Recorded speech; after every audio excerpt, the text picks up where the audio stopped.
ഈശോ മിശിഹായിക്ക് സ്തുതിയായിരിക്കട്ടെ. സ്നേഹത്തോടെ ഒന്ന് ചോദിച്ച് സുഖമാണോന്ന്. എന്നാ പറഞ്ഞു? സുഖമെന്ന് പറഞ്ഞോ? എങ്കിൽ ഇരുന്നു. സഹനങ്ങളെ സന്തോഷത്തോടെ സ്വീകരിക്കുന്നവർക്കേ പറയാൻ പറ്റുള്ളൂ സുഖമാണെന്ന്, അല്ലേ? ആണോ? സഹനങ്ങളില്ലാത്തവരല്ല. പിന്നെയോ ജീവിതത്തിൽ ഒരുപാട് സഹനങ്ങളുണ്ടെങ്കിലും അതെല്ലാം സന്തോഷത്തോടെ സ്വീകരിക്കുന്നവർക്കാണ് സുഖമാണ്, സന്തോഷമാണ് എന്നൊക്കെ പറയാനായിട്ട് സാധിക്കുന്നത്. ഹല്ലേലൂയ. പ്രിയപ്പെട്ടവരെ, വിശുദ്ധ ലൂക്കായുടെ സുവിശേഷം 1-ാം അധ്യായം 35-ാമത്തെ തിരുവചനം, അത് നിങ്ങൾക്ക് എല്ലാവർക്കും അറിയാവുന്ന വചനമാണെന്നാണ് ഞാൻ മനസ്സിലാക്കുന്നത്. അറിയാവോ? വിശുദ്ധ ലൂക്ക 1:35 അറിയാം? ഒന്ന് പറഞ്ഞു നോക്കി. ഒരാളെങ്കിലും പറഞ്ഞു അറിയാം. ഏതാണ് ആ വചനം? ഞാനൊരു ക്ലൂ തരാം. പരിശുദ്ധാത്മാവ് നിന്റെ മേൽ വരും, അത്യുന്നതൻ്റെ ശക്തി നിന്റെ മേൽ ആവസിക്കും. 3 പ്രാവശ്യം വലത്തേർ ഉയർത്തി പറഞ്ഞ്. ആത്മാർത്ഥതയോടെ പറയുന്നവർക്ക് ഇപ്പോൾ തന്നെ പരിശുദ്ധാത്മാവിൻ്റെ ശക്തി കിട്ടും. നിന്റെ മേൽ വരും, അത്യുന്നതൻ്റെ ശക്തി നിന്റെ മേൽ ആവസിക്കും. പരിശുദ്ധാത്മാവ് നിന്റെ മേൽ വരും, അത്യുന്നതൻ്റെ ശക്തി നിന്റെ മേൽ ആവസിക്കും. നിന്റെ മേൽ വരും, അത്യുന്നതൻ്റെ ശക്തി നിന്റെ മേൽ ആവസിക്കും. Price the Lord. പ്രിയപ്പെട്ടവരെ, ഞാനൊരു ദിവസം ഈ വചനം ധ്യാനിച്ചപ്പോൾ പരിശുദ്ധ അമ്മ ഒരുപാട് സഹിച്ച അമ്മയാണ്, അല്ലേ? ഇവിടെ ഇരിക്കുന്ന ഏതെങ്കിലും അമ്മമാർക്ക് പറയാൻ പറ്റുമോ പരിശുദ്ധ അമ്മ സഹിച്ചതിനേക്കാൾ കൂടുതൽ ഞാൻ സഹിച്ചിട്ടുണ്ടെന്ന്? ആരും പറയുകയില്ലെന്ന് എനിക്കറിയാം. അത്രമാത്രം വലിയ സഹനങ്ങളിലൂടെ കടന്നുപോയ ഒരമ്മയാണ് പരിശുദ്ധ അമ്മ. അപ്പോൾ പരിശുദ്ധ അമ്മയുടെ ജീവിതത്തിൽ ഇത്രയും വലിയ സഹനങ്ങളിലൂടെ കടന്നു പോയിട്ടും അമ്മ എന്തുകൊണ്ട് ഒരു ഡിപ്രഷൻ രോഗിയായിരുന്നില്ല, അല്ലേ? അമ്മ എന്തുകൊണ്ട് മനസ്സ് പതറിപ്പോയ ഒരു വ്യക്തിയായിരുന്നില്ല? ഒരു രോഗിയായി മാറിയില്ല, തളർന്നു പോയില്ല, ശക്തി നശിച്ചു പോയില്ല. ധീരതയോടെ ആ സഹനം അങ്ങേയറ്റം വരെ ദൈവത്തിൻ്റെ ആ പദ്ധതി അതിൻ്റെ പൂർണ്ണതയിൽ മാതാവിന് പൂർത്തിയാക്കാനായിട്ട് സാധിച്ചതിൻ്റെ രഹസ്യാത്മകത മുഴുവനും ഈ വചനത്തിലുണ്ടെന്ന് എനിക്കൊരു ദിവസം തോന്നി. ശരിയല്ലേ? ശരിയാണോ? ശരിയാ. പരിശുദ്ധാത്മാവ് നിൻ്റെ മേൽ വരും. അപ്പം ദൈവത്തിൻ്റെ വലിയ പദ്ധതിക്ക് വേണ്ടി തിരഞ്ഞെടുക്കപ്പെട്ട അവളുടെ മേൽ, പരിശുദ്ധ അമ്മയുടെ മേൽ ആരുണ്ടായിരുന്നു? പരിശുദ്ധാത്മാവുണ്ടായിരുന്നു. അതാണ് ആ രഹസ്യാത്മകത. നമുക്ക് സാധിക്കാത്തത് മാതാവിന് സാധിച്ചെങ്കിൽ, പരിശുദ്ധ അമ്മയ്ക്ക് സാധിച്ചെങ്കിൽ അതിൻ്റെ കാരണം തിരുവചനത്തിൽ വളരെ വ്യക്തമായിട്ട് പറയപ്പെട്ടിരിക്കുകയാണ്. പരിശുദ്ധാത്മാവ് നിൻ്റെ മേൽ വരും. ഈ പരിശുദ്ധാത്മാവ് ആരാണെന്നാണ് പറഞ്ഞിരിക്കുന്നത്? അത്യുന്നതൻ്റെ ശക്തിയാണെന്നാണ് പറഞ്ഞിരിക്കുന്നത്. ഹല്ലേലൂയ.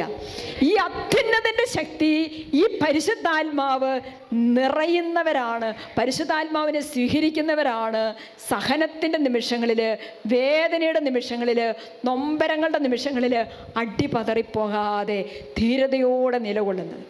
ഹല്ലേലൂയ. നമ്മളിവിടെ വന്നിരുന്ന് സഹനങ്ങളൊക്കെ ഒന്ന് കുറച്ച് തരണമേ.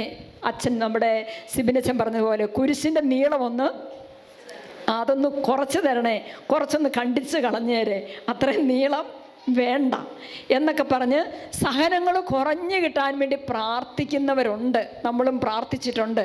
അങ്ങനെ സഹനങ്ങൾ കുറഞ്ഞു കിട്ടാൻ വേണ്ടി പ്രാർത്ഥിച്ചാൽ അവസാനം എന്ത് സംഭവിക്കുമെന്നുള്ളതും അച്ഛൻ നല്ലൊരു കഥയിലൂടെ വിശുദ്ധ കുർബാനയുടെ മധ്യം നമുക്ക് പറഞ്ഞു തന്നു. ഓർക്കുന്നുണ്ടോ? അപ്പോൾ ഈ കുരിശിൻ്റെ നീളം കുറച്ച് തരണമേ എന്ന് പ്രാർത്ഥിക്കുകയല്ല വേണ്ടത്, ഈ കുരിശെടുക്കാനുള്ള ശക്തി എനിക്ക് തരണമേ എന്ന് പ്രാർത്ഥിക്കുകയാണ് വേണ്ടത് എന്നുള്ള ഒരു മെസ്സേജാണ് സത്യത്തിൽ ഇന്ന് നമുക്ക് അച്ഛൻ തന്നത്, അല്ലേ?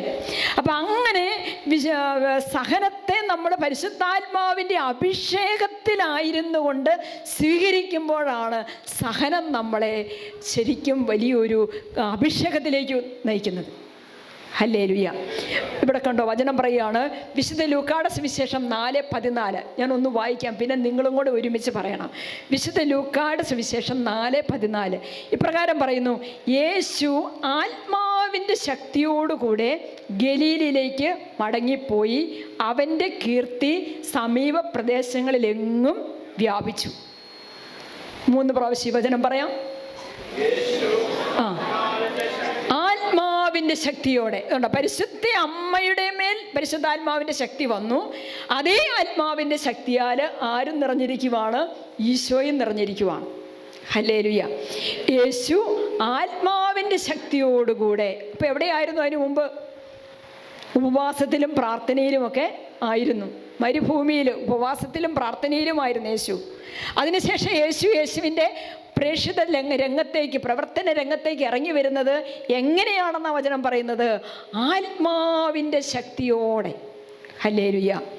ആത്മാവിൻ്റെ ശക്തിയോടെ ഗലീലയിലേക്ക് മടങ്ങിപ്പോയി, അവൻ്റെ കീർത്തി സമീപ പ്രദേശങ്ങളിലെങ്ങും വ്യാപിച്ചു. എന്താണ് കീർത്തി? യേശുവിൻ്റെ കീർത്തി എന്ന് പറയുന്നത് എന്താണ്? ഒരു വ്യത്യസ്തനായ ഒരു മനുഷ്യൻ, അല്ലേ? മനുഷ്യനാണ്, മനുഷ്യനെ പോലെ കാണപ്പെടുന്നു. എല്ലാ തരത്തിലും നോക്കിയാൽ യേശു മനുഷ്യനെ പോലെയാണ്. മനുഷ്യൻ്റെ ആകൃതി, മനുഷ്യൻ്റെ ഷേപ്പ് മനുഷ്യനെ പോലെ തന്നെയാണ്.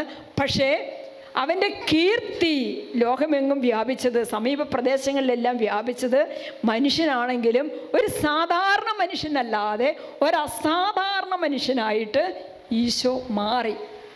Hallelujah, hallelujah. അപ്പം നമുക്കും അറിയാം, വെറും സാധാരണ മനുഷ്യനായി ജീവിക്കുന്നത് ഈ ലോകത്തിൻ്റെ അരൂപിയാൽ നയിക്കപ്പെടുമ്പോഴാണ്. ഒരു അസാധാരണ മനുഷ്യനായിട്ട് നമ്മൾ മാറുന്നത് ദൈവത്തിൻ്റെ ആത്മാവിൻ്റെ ശക്തിയുള്ള, ദൈവത്തിൻ്റെ ആത്മാവിൻ്റെ ശക്തിയും കൃപയുമുള്ള മനുഷ്യരായിട്ട് നമ്മൾ മാറുമ്പോഴാണ് ഒരസാധാരണ പവറുള്ള, ശക്തിയുള്ള, അഭിഷേകമുള്ള ഒരു വ്യക്തിയായിട്ട് നമ്മൾ മാറുന്നത്. അങ്ങനെ ഒരു വ്യക്തിയെ നമുക്ക് ബൈബിളിൽ കാണാനായിട്ട് സാധിക്കും. ന്യായാധിപന്മാരുടെ പുസ്തകത്തിലുണ്ട്, നമ്മൾ കാണുന്നുണ്ട്. കർത്താവിൻ്റെ ആത്മാവ് ശക്തിയോടെ അവൻ്റെ മേൽ വന്നു, അവനെ ബന്ധിച്ചിരുന്ന കയറ് കരിഞ്ഞ് ചണനൂൽ പോലെ ആയിത്തീർന്നു, കെട്ടുകൾ അറ്റുവീണു. കണ്ടോ? വചനം ഒന്ന് ശ്രദ്ധിച്ച്. ന്യായാധിപന്മാരുടെ പുസ്തകത്തിലാണ് ആ വചനം ഉള്ളത്. ഞാൻ പറഞ്ഞു തരാം. ന്യായാധിപന്മാരുടെ പുസ്തകത്തിൽ 15-ാമത്തെ അധ്യായത്തിൽ 4 മുതലുള്ള തിരുവചനങ്ങളിലൂടെ നമ്മൾ വായിച്ച് കടന്നു പോകുമ്പോൾ നമുക്ക് കാണാനായിട്ട് സാധിക്കുന്ന ഒരു വചനമാണത്. എങ്ങനെയാണ് സാംസൺ വന്നപ്പോൾ പരിശുദ്ധ അമ്മയിൽ നമ്മൾ കണ്ടു, ഈശോയിൽ നമ്മൾ കണ്ടു. ഇനി പഴയ നിയമത്തിൽ വലിയൊരു പ്രവാചകനായിരുന്ന, ദൈവത്താൽ തിരഞ്ഞെടുക്കപ്പെട്ട ഒരു വ്യക്തിയാണ് സാംസൺ. സാംസനെ കുറിച്ച് പറയുകയാണ്, കർത്താവിൻ്റെ ആത്മാവ് ശക്തിയോടെ അവൻ്റെ മേൽ വന്നു. പറഞ്ഞ്, കർത്താവിൻ്റെ ആത്മാവ് ശക്തിയോടെ അവൻ്റെ മേൽ വന്നു. അവനെ എങ്ങനെയായിരുന്നു? അവനെ ബന്ധിച്ചിരുന്ന കയറ് കരിഞ്ഞ് ചണം നൂൽ പോലെ പൊട്ടിപ്പോയി. എങ്ങനെയാ? സാംസൺ ദൈവം തിരഞ്ഞെടുത്ത ഒരു മനുഷ്യൻ്റെ മേലെ എന്താ ബന്ധനമുള്ളത്? എന്ത് ബന്ധനമാണ് ഉണ്ടായിരുന്നത്? ഈ സാംസൺ എന്ത് ചെയ്തു? സാംസൺ 300 കുറുക്കന്മാരെ പിടിച്ച് അവയെ വാലോട് വാല് കൂട്ടിക്കെട്ടിയിട്ട് ആ വാലിനിടയ്ക്ക് തീപ്പന്തം കത്തിച്ച് വെച്ചിട്ട് ഫിലിസ്തീനയുടെ വയലിലേക്ക് ഇറക്കി വിട്ടു. അപ്പം ഫിലിസ്തീനയുടെ ധാന്യവിളകളും വയലുകളും എല്ലാം കത്തിച്ചാമ്പലായപ്പോൾ, എല്ലാം നശിച്ചു പോയപ്പോൾ എന്ത് ചെയ്തു? ഫിലിസ്തീൻ മുന്നോട്ട് വന്നിട്ട് ഈ സാംസനെ എന്താ ചെയ്തത്? വലിയ കയറ് കൊണ്ട്, വടം കൊണ്ട് കെട്ടി ബന്ധിച്ച് അവിടെ ഇട്ടു. ഇനി നീ ഒന്ന് അനങ്ങാൻ പറഞ്ഞു. എന്താ സംഭവിച്ചത്? സാംസൺ പരിശുദ്ധാത്മാവിൻ്റെ ശക്തി നിറഞ്ഞ മനുഷ്യനായിരുന്നത് കൊണ്ട് ആത്മാവിൻ്റെ ശക്തിയാൽ സാംസനെ ബന്ധിച്ചിരുന്ന കയറ് എന്ത് സംഭവിച്ചു? കെട്ടുകൾ അറ്റുവീണു, കയറ് കത്തി ചാമ്പലായിപ്പോയി. ഹല്ലേലൂയ. പ്രിയപ്പെട്ടവരെ, പല വിധത്തിലും പലതരത്തിലും പല വഴിയിലൂടെയൊക്കെ തിന്മയുടെ വലിയ ശക്തി നമ്മളുടെ മേലും കടന്നു വരുന്നുണ്ട്, നമ്മളെയും ബന്ധിക്കാൻ നോക്കുന്നുണ്ട്. പ്രത്യേകിച്ച് ഏതെങ്കിലും തരത്തിൽ ദൈവരാജ്യത്തിന് വേണ്ടി വേല ചെയ്യുന്നവരാണ് നമ്മളെങ്കിൽ, സുവിശേഷ ശുശ്രൂഷയെ നമ്മൾ സപ്പോർട്ട് ചെയ്യുന്നവരാണെങ്കിൽ, ദൈവത്തിൻ്റെ വേലയിൽ ഏർപ്പെട്ടിരിക്കുന്നവരാണെങ്കിൽ, അങ്ങനെയുള്ളവരൊന്ന് കൈപൊക്കിക്കുക. ദൈവത്തിൻ്റെ വേലയിൽ ഏർപ്പെട്ടിരിക്കുന്നവർ, സുവിശേഷ ശുശ്രൂഷ ചെയ്യുന്നവർ, ഇത്രയും പേരേ ഉള്ളൂ. പ്രിയപ്പെട്ടവരെ, നിങ്ങൾക്കറിയില്ല, നിങ്ങളുടെ കുടുംബജീവിതം ദൈവത്തിൻ്റെ വേലയാണ്. നിങ്ങളവിടെ എന്താ ചെയ്തുകൊണ്ടിരിക്കുന്നത്? ദൈവം നിങ്ങൾക്ക് തന്ന മക്കളെ നിങ്ങൾ മര്യാദയ്ക്ക് നന്നായിട്ട് ഈശോയ്ക്ക് ഇഷ്ടമുള്ള മക്കളായിട്ട് വളർത്തുമ്പോൾ അത് സുവിശേഷ വേലയല്ലേ? ആണോ? സംശയം എല്ലാവർക്കും. കുടുംബം ദൈവത്തിൻ്റെതാ. നിങ്ങൾ ചെയ്യുന്ന എല്ലാം ദൈവത്തിൻ്റെ വേലയാ. ഒരു കുഞ്ഞിനെ ദൈവം ആഗ്രഹിക്കുന്ന പദ്ധതിയിലേക്ക് അത് വഴിതെറ്റി പോകാതെ ദൈവിക മൂല്യങ്ങൾ പകർന്നു കൊടുത്ത് സുവിശേഷ അനുസൃതമായി ജീവിക്കാൻ അവരെ പഠിപ്പിച്ചു കൊണ്ടുവരുമ്പോൾ, അവരെ അതിനുവേണ്ടി ഒരുക്കി കൊണ്ടുവരുമ്പോൾ, ദൈവികത അനുസരിച്ച് കുഞ്ഞുങ്ങളെ വളർത്തിക്കൊണ്ടുവരുമ്പോൾ നിങ്ങൾ ചെയ്യുന്നത് എന്താണ്? സുവിശേഷ വേലയാ. മധ്യസ്ഥ പ്രാർത്ഥന മാത്രമല്ല, കൗൺസിലിംഗ് കൊടുക്കുന്നത് മാത്രമല്ല. അത് നന്നായി ചെയ്യുമ്പോഴാണ് ആ കുഞ്ഞിലൂടെയുള്ള ദൈവത്തിൻ്റെ പദ്ധതി പൂർത്തീകരിക്കപ്പെടുന്നത്. ഇനി സുവിശേഷ വേല ചെയ്യുന്നവരെന്ന് കൈവകിക്കുക. കണ്ടോ, ഇനി കരങ്ങൾ താത്തിട്ട് ഇപ്പോൾ ഒരു ബോധം വന്നല്ലേ? അപ്പം അതാണ് നമ്മളങ്ങനെ ശരിയായ രീതിയിൽ നമ്മളെ ഏൽപ്പിച്ചിരിക്കുന്ന ഉത്തരവാദിത്തങ്ങൾ, നമ്മുടെ കുടുംബത്തിൻ്റെ കാര്യങ്ങൾ, മറ്റ് സുവിശേഷ ശുശ്രൂഷകളെല്ലാം ഭംഗിയായിട്ട് ചെയ്യുമ്പോൾ നമ്മളെക്കുറിച്ച് അസൂയപ്പെടുന്ന ഒരാളുണ്ട്, പിശാച് അല്ലേ? അപ്പം ഫിലിസ്ത്യർ ഈ സാംസനെ പുതിയ കയറുകൊണ്ട് വലിയ വടം കൊണ്ട് കെട്ടിയിട്ടതുപോലെ നമുക്ക് അനങ്ങാൻ വയ്യാത്ത രീതിയിൽ നിരാശ തന്നും, കുറ്റബോധം തന്നും, സങ്കടം തന്നും, രോഗങ്ങൾ തന്നും, മദ്യപാനത്തിൻ്റെ ശീലം തന്നും, പരസ്പരമുള്ള അനൈക്യത്തിൻ്റെ അവസ്ഥകൾ തന്നും, ഒരു വിധത്തിൽ മുന്നോട്ട് പോകാൻ താല്പര്യമില്ലാത്ത രീതിയിൽ ജീവിതത്തിൻ്റെ സന്തോഷവും സമാധാനവും എല്ലാം നശിപ്പിക്കുന്ന രീതിയിലുള്ള അനുഭവങ്ങൾ തന്നും ഒക്കെ നമ്മളെ ഇങ്ങനെ ബന്ധിച്ചിടും. അപ്പം ദുഃഖങ്ങൾ ബന്ധനങ്ങളായി മാറിയാൽ പിന്നെ നമുക്ക് മുന്നോട്ട് പോകാനായിട്ട് പറ്റത്തില്ല. സാംസൺ പുതിയ കയറുകൊണ്ട് ബന്ധിക്കപ്പെട്ടപ്പോൾ ആത്മാവിൻ്റെ ശക്തി സാംസൺ ഉണ്ടായിരുന്നത് കൊണ്ട് സാംസൺ പരിശുദ്ധാത്മാവിൽ നിറഞ്ഞു. ഒരൊറ്റ പ്രാർത്ഥന പ്രാർത്ഥിച്ചപ്പോഴേ എന്താ സംഭവിച്ചത്? ആ കയർ കത്തിച്ചാമ്പലായിപ്പോയി. Hallelujah, hallelujah. ജപമാല പ്രാർത്ഥന നിർത്തുന്നു, കുർബാനയ്ക്ക് പോക്ക് നിർത്തുന്നു, സാഞ്ചഭവനിലുള്ള വന്നുള്ള പ്രാർത്ഥന നിർത്തുന്നു, മറ്റ് ദൈവം ഏൽപ്പിച്ചിരിക്കുന്ന ശുശ്രൂഷകളെല്ലാം അവസാനിപ്പിക്കുന്നു. അങ്ങനെ നമ്മളിങ്ങനെ കയറെ കിടന്ന് ബന്ധിക്കപ്പെട്ട അവസ്ഥയിൽ കിടന്ന് ഇങ്ങനെ പടയുക. അതുപോലെ സ്വതന്ത്രരാകണം. എന്ത് ചെയ്യണം? സ്വതന്ത്രരാകണം. പ്രിയപ്പെട്ടവരെ, ഈ സഹനങ്ങളിലൂടെ കടന്നു പോകുമ്പോൾ നമ്മൾ സത്യത്തിൻ്റെ ഒരു പൂർണ്ണതയിലേക്ക് കാണും. ദൈവം എന്താണ് ഈ സഹനത്തിലൂടെ ആഗ്രഹിക്കുന്നുള്ളത് നമ്മൾ മനസ്സിലാക്കാനുണ്ട് കേട്ടോ. വചനം പറയുകയാണ്, യോഹന്നാന്റെ സുവിശേഷം 16:13 നമ്മളിങ്ങനെ വായിക്കുന്നുണ്ട്, സത്യാത്മാവ് വരുമ്പോൾ നിങ്ങളെ സത്യത്തിൻ്റെ പൂർണ്ണതയിലേക്ക് നയിക്കും. ആ വചനം ഒന്നേറ്റ് പറയാവോ? സത്യാത്മാവ് വരുമ്പോൾ ദൈവം നിങ്ങളെ സത്യത്തിൻ്റെ പൂർണ്ണതയിലേക്ക് നയിക്കും. വലത്തേർ ഉയർത്തി പറഞ്ഞ് യോഹന്നാന്റെ സുവിശേഷം 16:13 വലത്തേർ ഉയർത്തി പറഞ്ഞ് സിസ്റ്റർ പറഞ്ഞു തരാം. സത്യാത്മാവ് വരുമ്പോൾ നിങ്ങളെ സത്യത്തിൻ്റെ പൂർണ്ണതയിലേക്ക് നയിക്കും. ആമേൻ.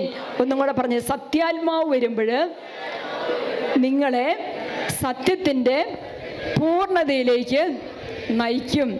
ആമേൻ, ആമേൻ. കരങ്ങളൊന്ന് വീശി പറഞ്ഞേ ആമേൻ. Hallelujah, hallelujah, hallelujah.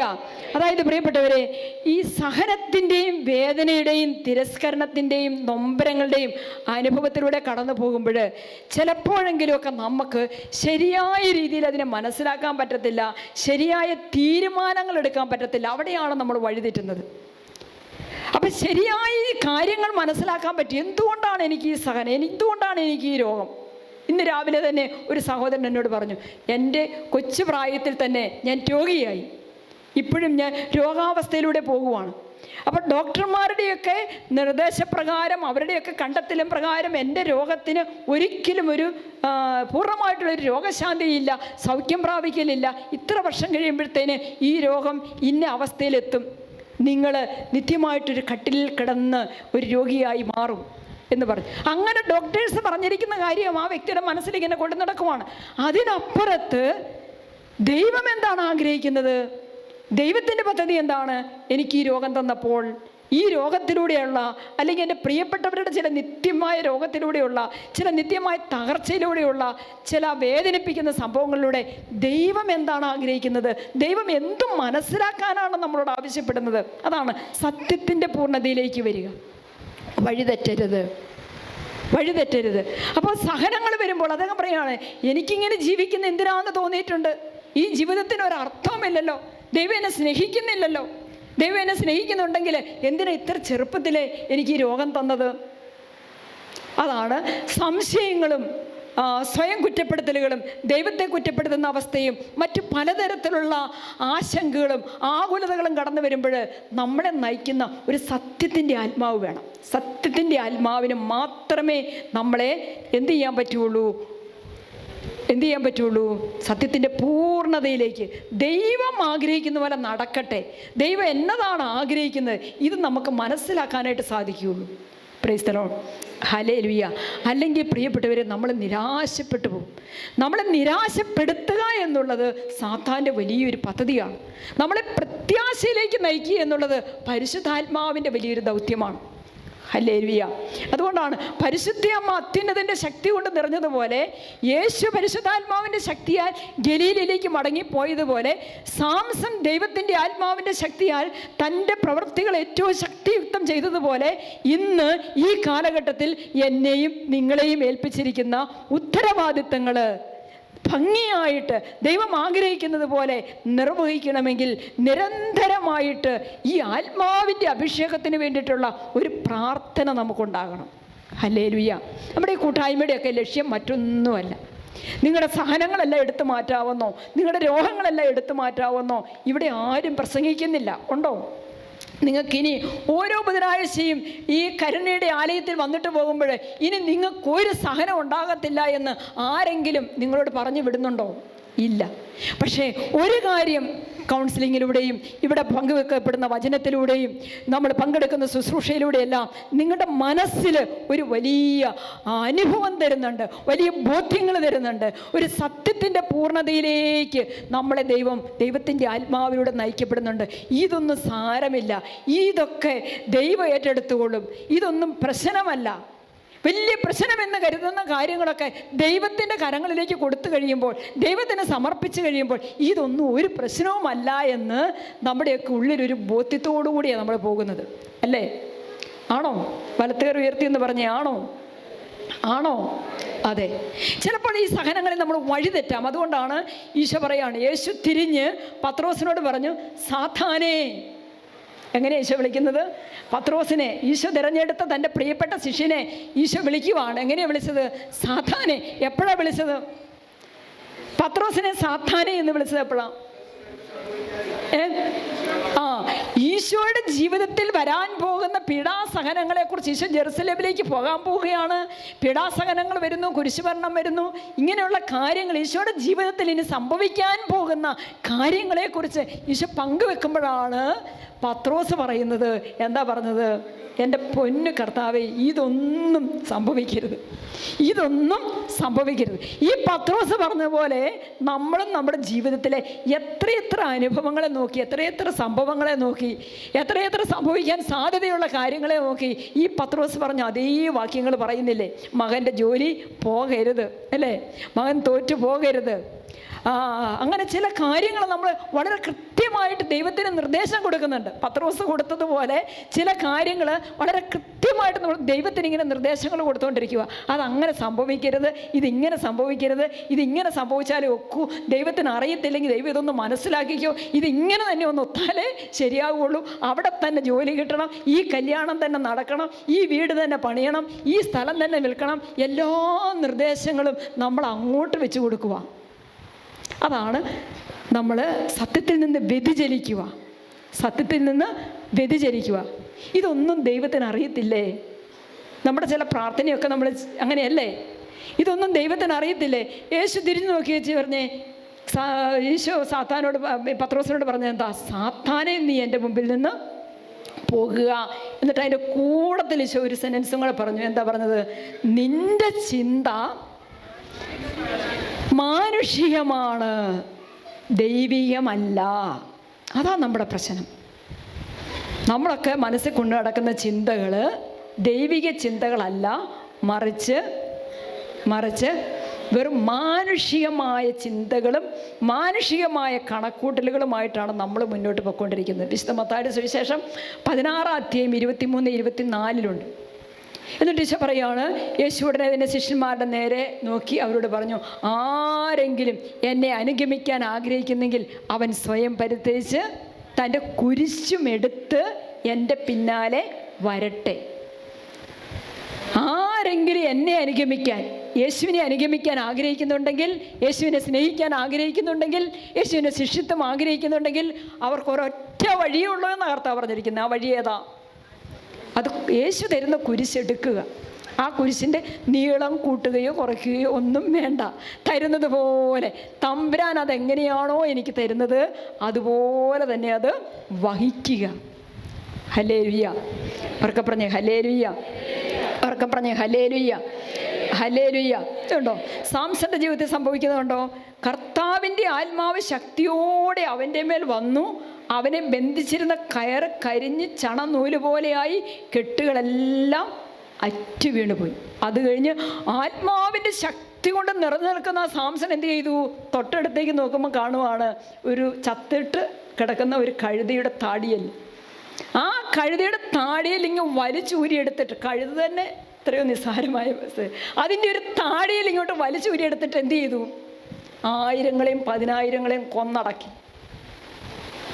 അതാണ് ദൈവത്തിൻ്റെ ഹിതത്തിന് വിട്ടുകൊടുക്കുമ്പോൾ മാനുഷികമായി എനിക്കിത് കഴിയുമോ, എനിക്കിത് കഴിയില്ല, ഞാനിതിന് പ്രാപ്തനല്ല, എനിക്കിതിന് ശക്തിയില്ല, എനിക്കിതിന് കഴിവില്ല, ഞാൻ യോഗ്യനല്ല, അയോഗ്യനാണ് എന്നൊക്കെ പറഞ്ഞുകൊണ്ട് നമ്മുടെ ബലഹീനതകളെക്കുറിച്ച് ഓർത്തോർത്തോർത്ത് വെറും മാനുഷികമായ ചിന്തയിൽ കഴിയാതെ നമ്മൾ എന്ത് ചെയ്യണം? ദൈവത്തിൻ്റെ ആത്മാവിൻ്റെ അഭിഷേകത്താലുള്ള ആ ജീവിതത്തിന് വേണ്ടിയിട്ട് നമ്മൾ ആഗ്രഹിക്കണം. പ്രിയപ്പെട്ടവരെ, ദൈവം നമ്മളെ സ്നേഹിക്കുന്നതിൻ്റെ അടയാളമാണ് എന്ത്? നമ്മുടെ സഹനങ്ങൾ. ഇപ്പം ഞാൻ പറയട്ടെ, നിങ്ങളുടെ എല്ലാവരുടെയും പ്രാർത്ഥനകൾക്ക് ദൈവം ഉത്തരം തന്നിരുന്നെങ്കിൽ ഞാൻ പറയാം, ഇവിടെ ഒരൊറ്റ ആൾ പോലും ഈ കരുണയുടെ ശുശ്രൂഷയിൽ ദൈവത്തെ ആരാധിക്കാൻ ഉണ്ടാകുമായിരുന്നില്ല. ഞാൻ ഒരിക്കലും ഓർക്കുന്നുണ്ട്, ഒരു സഹോദരൻ്റെ ജീവിതത്തിൽ ദൈവത്തിൻ്റെ അത്ഭുതകരമായ ഇടപെടലുണ്ടായി. വളരെ ശക്തമായ ഇടപെടൽ, കോടികൾ വരുന്ന കടത്തിന്മേലുള്ള ഒരു ഇടപെടൽ, ദൈവം നടത്തി. ദൈവം കരുണ കാണിച്ചു. ആ കടബാധ്യത മുഴുവൻ ദൈവം ഏറ്റെടുത്തു. പരിപൂർണമായിട്ട് ആ കടബാധ്യത ദൈവം ആ മനുഷ്യനെ, ആ കുടുംബത്തെ വിമോചിപ്പിച്ചു.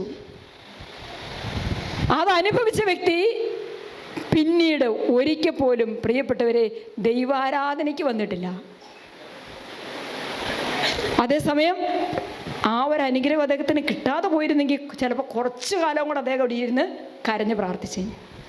കുറച്ചു കാലം കൂടെ ചിലപ്പോൾ അദ്ദേഹം കണ്ണുനീരോടെ ദൈവത്തെ ആരാധിച്ചേനെ.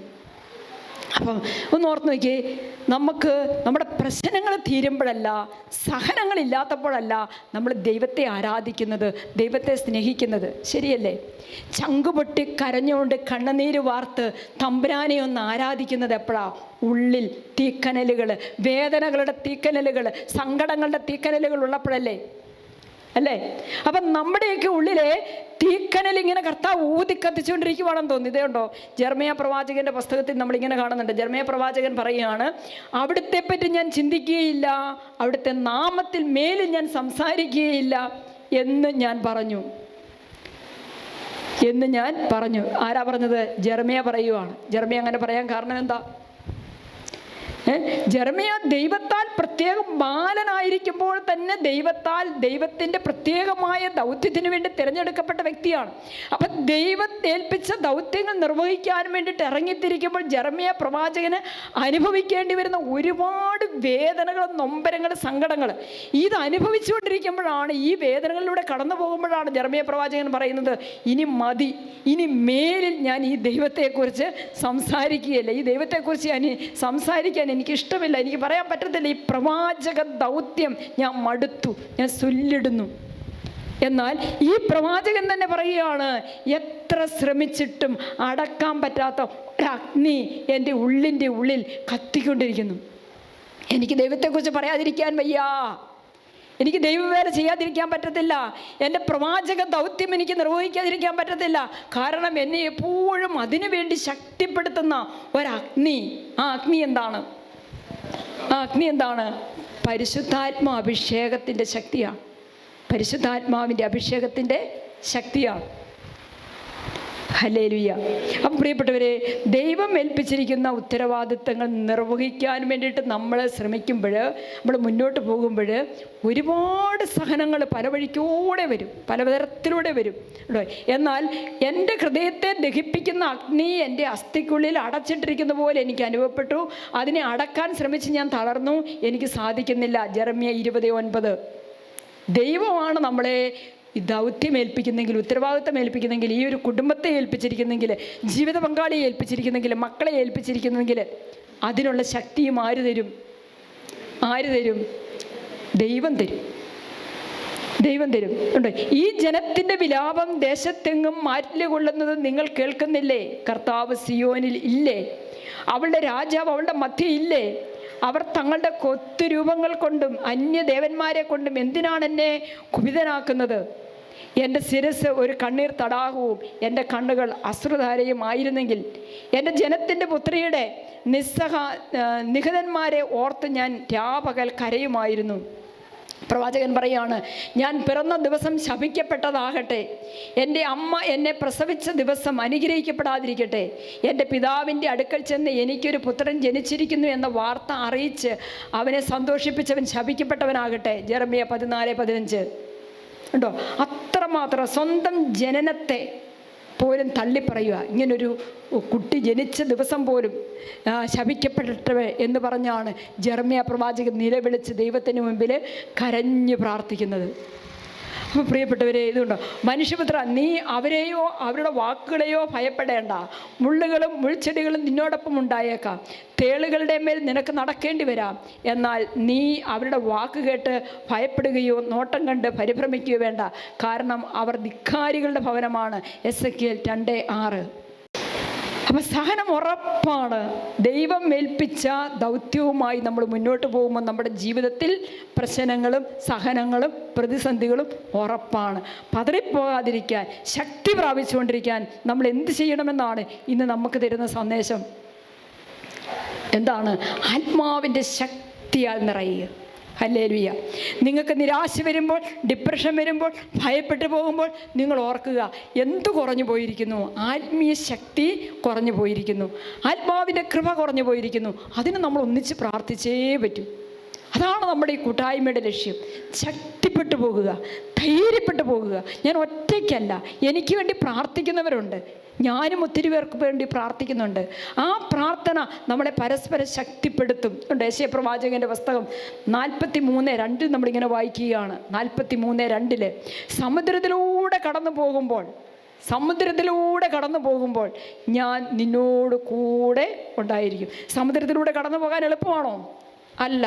അപ്പം അത്രയേറെ സമുദ്രത്തിലൂടെ കടന്നു പോകുന്നത് പോലെയുള്ള ദുഃഖകരമായ വേദനയിലൂടെ കടന്നു പോകുമ്പോൾ പ്രിയപ്പെട്ട ദൈവപൈതലേ, നമ്മളാരും ഒറ്റയ്ക്കല്ല എന്നാണ് ഈ തിരുവചനം നമ്മളെ ഓർമ്മപ്പെടുത്തുന്നത്. സമുദ്രത്തിലൂടെ കടന്നു പോകുമ്പോൾ ഞാൻ നിന്നോട് കൂടെ ഉണ്ടായിരിക്കും. നദികൾ കടക്കുമ്പോൾ അത് നിന്നെ മുക്കിക്കളയുകയില്ല. അഗ്നിയിലൂടെ നടന്നാലും നിനക്ക് പൊള്ളലേൽക്കുകയില്ല. ജ്വാല നിന്നെ ദഹിപ്പിക്കുകയുമില്ല. Hallelujah, hallelujah. വലത്തേർ ഉയർത്തിയൊന്ന് എല്ലാവരും കൂടെ വചനം ഒന്ന് ഏറ്റു പറഞ്ഞ് ഈ വചനത്തിൻ്റെ അഭിഷേകം പ്രാപിച്ച് സമുദ്രത്തിലൂടെ കടന്നു പോകുമ്പോൾ ഞാൻ നിന്നോട് കൂടെ ഉണ്ടായിരിക്കും. നദികൾ കടക്കുമ്പോൾ അത് നിന്നെ മുക്കിക്കളയുകയില്ല. അഗ്നിയിലൂടെ നടന്നാലും നിനക്ക് പൊള്ളലേൽക്കുകയില്ല. ജ്വാല നിന്നെ ദഹിപ്പിക്കുകയുമില്ല. ജ്വാല നിന്നെ ദഹിപ്പിക്കുകയുമില്ല. Hallelujah, hallelujah, hallelujah. 2 കരങ്ങൾ ഉയർത്തി ഈശോയെ സ്തുതിച്ചേ.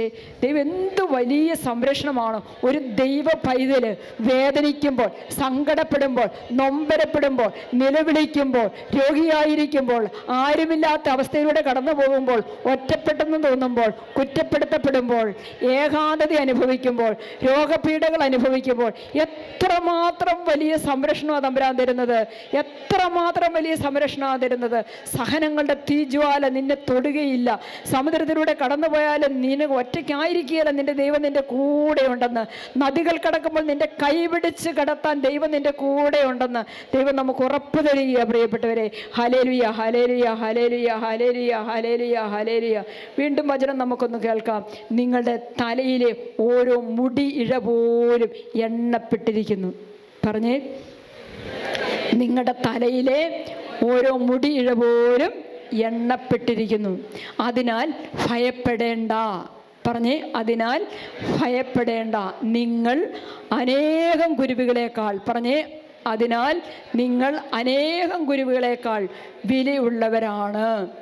മനുഷ്യരുടെ മുൻപിൽ എന്നെ ഏറ്റുപറയുന്നവനെ എൻ്റെ സ്വർഗസ്വനായ പിതാവിൻ്റെ മുൻപിൽ ഞാനും ഏറ്റുപറയും. വലത്തുകര ഉയർത്തി പറഞ്ഞേ, മനുഷ്യരുടെ മുൻപിൽ എന്നെ ഏറ്റുപറയുന്നവനെ എൻ്റെ സ്വർഗസ്വനായ പിതാവിൻ്റെ മുൻപിൽ ഞാനും ഏറ്റുപറയും. ഒന്ന് വിശ്വാസത്തോടെ പറഞ്ഞേ, മനുഷ്യരുടെ മുൻപിൽ എന്നെ ഏറ്റുപറയുന്നവനെ എൻ്റെ സ്വർഗസ്വനായ പിതാവിൻ്റെ മുൻപിൽ ഞാനും ഏറ്റുപറയും. Hallelujah, hallelujah. പ്രിയപ്പെട്ടവരെ, ഞാനും നിങ്ങളുമൊക്കെ ജീവിതത്തിൽ എപ്പോഴും യേശുവിനെ, ദൈവത്തെ ഏറ്റു പറഞ്ഞുകൊണ്ടിരിക്കുക അല്ലേ?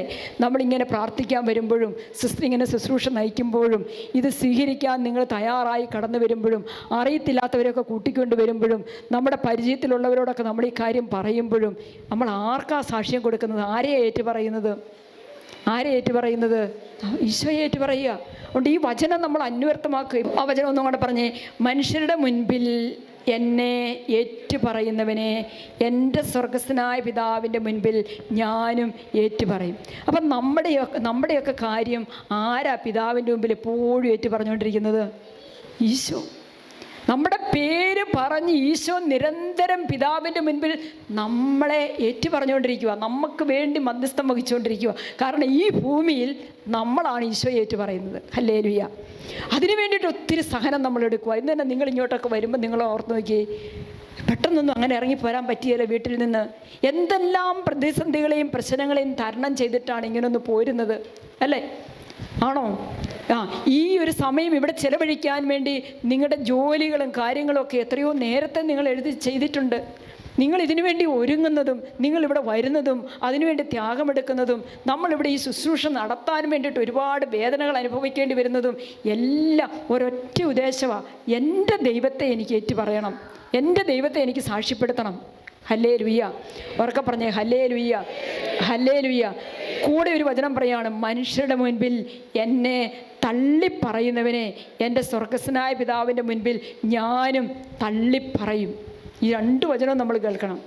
മനുഷ്യരുടെ മുൻപിൽ എന്നെ തള്ളിപ്പറയുന്നവനെ എൻ്റെ സ്വർഗസ്വനായ പിതാവിൻ്റെ മുൻപിൽ ഞാനും തള്ളിപ്പറയും എന്ന് പറയുമ്പോൾ നമ്മൾ സുവിശേഷത്തിന് വേണ്ടി വില കൊടുക്കണം. പ്രിയപ്പെട്ടവരെ, എന്തു ചെയ്യണം? വില കൊടുക്കണം. വിലയുള്ളതാണ് സ്വർഗത്തിന് വേണ്ടു. വിലയില്ലാത്തൊന്നും സ്വർഗത്തിന് വേണ്ട. നമ്മൾ ത്യാഗമെടുക്കണം, വില കൊടുക്കണം. നമ്മൾ പറയല്ലേ, വചനത്തിൽ പറഞ്ഞല്ലേ, 2 വഞ്ചിയിൽ കാല് വെച്ചാൽ എന്ത് സംഭവിക്കും, അല്ലേ? മുന്നോട്ട് പോകാൻ പറ്റുമോ? മുന്നോട്ട് പോകാൻ പറ്റത്തില്ല. നമ്മൾ പേരിന് മാത്രം ക്രിസ്ത്യാനി ആയിരുന്നാൽ പോരാ, പേരിന് മാത്രം സുവിശേഷ ശുശ്രൂഷ ചെയ്താൽ പോരാ. നമ്മൾ വളരെ ആത്മാർത്ഥതയോടെ എൻ്റെ ജീവിതത്തിൽ ഒരേ ഒരു കാര്യമേ എനിക്കുള്ളൂ എന്നുള്ള രീതിയിൽ നമ്മൾ സുവിശേഷ ശുശ്രൂഷയെ സ്നേഹിക്കണം. അതിനുവേണ്ടി നമ്മൾ തയ്യാറാകണം. ആ അഭിഷേകം നമ്മൾ ഒരിക്കലും നഷ്ടപ്പെടുത്തരുത്. ആ അഭിഷേകം കുറയുന്നുണ്ടെന്നുള്ളത് ലക്ഷണങ്ങളിലൂടെ മനസ്സിലാക്കുമ്പോൾ നമ്മൾ വീണ്ടും വീണ്ടും ശക്തിയോടെ കൂട്ടായ്മയിൽ തന്നെ നിന്ന് നമ്മൾ പ്രാർത്ഥിക്കണം. നിങ്ങളൊന്ന് ഓർത്ത് നോക്കി, ഒരു വിറക് കമ്പ് മാത്രം അടുപ്പിൽ വെച്ചാൽ അത് ഊതി കത്തിക്കാൻ എളുപ്പമാണോ? ആണോ? അല്ല. പിന്നെ എന്ത് ചെയ്യും അമ്മച്ചിമാർ? കൂടുതൽ വിറക് വെക്കും. ഇതുപോലെയാണ്. നമുക്കൊരാൾക്ക് തന്നെ ഇരുന്ന് പ്രാർത്ഥിച്ച് അഭിഷേകത്തെ മുന്നോട്ട് പോകാൻ പറ്റത്തില്ല. നമ്മുടെ കൂട്ടായ്മയിലാണ് ആത്മാവിൻ്റെ അഭിഷേകവും ഇടപെടലും ഒരുമിച്ചുണ്ടാകും. നമ്മൾ എത്ര പേര്, നിങ്ങൾക്കറിയാവോ, നമ്മൾ ഇവിടെ ഈ ചൊവ്വ ബുധൻ നടക്കുന്ന ശുശ്രൂഷയ്ക്ക് വേണ്ടിയിട്ട് എത്ര പേരാണ് ഇതിൻ്റെ പുറകിൽ ശുശ്രൂഷ ചെയ്യുന്നതെന്നറിയാവോ? എത്ര പേരാണ് കഠിനാധ്വാനം ചെയ്യുന്നത്? എത്ര പേരാണ് ഇതിനു വേണ്ടി പ്രാർത്ഥിക്കുന്നത്? നമ്മുടെ വൈദികർ, നമ്മുടെ സിസ്റ്റേഴ്സ്, നമ്മുടെ ആത്മായ പ്രേക്ഷിതർ ഇതിനു വേണ്ടി വില കൊടുക്കുക. വിലയുള്ളതാണിത്. സ്വർഗം സ്വീകരിക്കുന്നതാണ്, സ്വർഗത്തിന് സമർപ്പിക്കുന്നതാണ്, ദൈവത്തെ ഏറ്റുപറയുന്നതാണ്. അപ്പോൾ ഇതൊരിക്കലും നമുക്ക് ഒരു നഷ്ടമല്ല. ഈ മണിക്കൂറുകൾ നമുക്ക് നഷ്ടമല്ല. ഇതൊരു അനുഗ്രഹത്തിൻ്റെ നിമിഷമാണ്. അവിടെ നമുക്ക് ആ ഒരു ബോധ്യം നമ്മുടെ മനസ്സിലുണ്ടാകണം. അപ്പോൾ അഭിഷേകം കർത്താവ് നമുക്ക് തരും. ദൈവം പ്രതിഫലം തരും. ഇതുകൊണ്ട് വചനം പറയുന്നു, എന്നെ പ്രതി മനുഷ്യൻ നിങ്ങളെ അവഹേളിക്കുകയും പീഡിപ്പിക്കുകയും എല്ലാവിധ തിന്മകളും നിങ്ങൾക്കെതിരെ വ്യാജമായി പറയുകയും ചെയ്യുമ്പോൾ നിങ്ങൾ ഭാഗ്യവാന്മാർ. സുവിശേഷത്തെ പ്രതി യേശുവിനെ ഏറ്റുപറയാൻ വേണ്ടി, യേശുവിനെ ഉയർത്തിപ്പിടിക്കാൻ വേണ്ടി സുവിശേഷ ശുശ്രൂഷ ചെയ്യാൻ വേണ്ടി നിങ്ങളെടുക്കുന്ന എല്ലാ ത്യാഗത്തിനും ദൈവം നിങ്ങൾക്ക് പ്രതിഫലം തരുമെന്നാണ് പറയുന്നത്. ആര് പ്രതിഫലം തരും? ദൈവം നിങ്ങൾക്ക് പ്രതിഫലം തരും. വചനം അങ്ങനെയാണ് പറയുന്നത്. എല്ലാവിധ തിന്മകളും നിങ്ങൾക്കെതിരെ വ്യാജമായി പറയുമ്പോൾ നിങ്ങൾ ഭാഗ്യവാന്മാർ. നിങ്ങൾ ആനന്ദിച്ചാഹ്ലാദിക്കുവിൻ, സ്വർഗത്തിൽ നിങ്ങളുടെ പ്രതിഫലം വലുതായിരിക്കും. നിങ്ങൾക്ക് മുൻപുണ്ടായിരുന്ന പ്രവാചകന്മാരെയും അവർ ഇപ്രകാരം തന്നെ പീഡിപ്പിച്ചിട്ടുണ്ട്. ഹല്ലേലൂയ. അവിടെ പൗലോസ് പറയുകയാണ്, എന്തെന്നാൽ നിങ്ങളുടെ ക്ലേശങ്ങൾ ഈശോയെ ഏറ്റു പറയാൻ വേണ്ടി, ശുശ്രൂഷ പങ്കെടുക്കാൻ വേണ്ടി, അഭിഷേകം പ്രാപിക്കാൻ വേണ്ടി നിങ്ങളുടെ ക്ലേശങ്ങൾ നിസ്സാരവും ക്ഷണികവുമാണ്. അവയുടെ ഫലമോ അനുഭവമായ മഹത്വവും. ഹല്ലേലൂയ. അതിൻ്റെ ഫലമോ അനുഭവമായ മഹത്വവും. Price the Lord. ഉറക്കെ പറഞ്ഞേ ആമേൻ ഹല്ലേലൂയ. സ്വരം ഉയർത്തി പറഞ്ഞേ ആമേൻ ഹല്ലേലൂയ. വലത്തുകര ഉയർത്തി പറഞ്ഞേ amen hallelujah, amen hallelujah, amen hallelujah. നമുക്കിനി ഒന്ന് എഴുന്നേറ്റ് നിന്ന് നമുക്ക് ആരാധനാ ശുശ്രൂഷയിലേക്ക് നമുക്ക് പ്രവേശിക്കാം. നിങ്ങൾ ആരാധനയുടെ സമയത്ത് നിങ്ങൾ ചെയ്യേണ്ടത് എന്താണെന്ന് ചോദിച്ചാൽ, ഈ കൂട്ടായ്മയിൽ അഭിഷേകത്തിൻ്റെ അഗ്നി ഇറങ്ങാൻ പ്രാർത്ഥിക്കുക. ആ ജ്വാലയിൽ നമ്മളും എരിഞ്ഞുകൊള്ളും. Praise the Lord. ഹല്ലേലൂയ.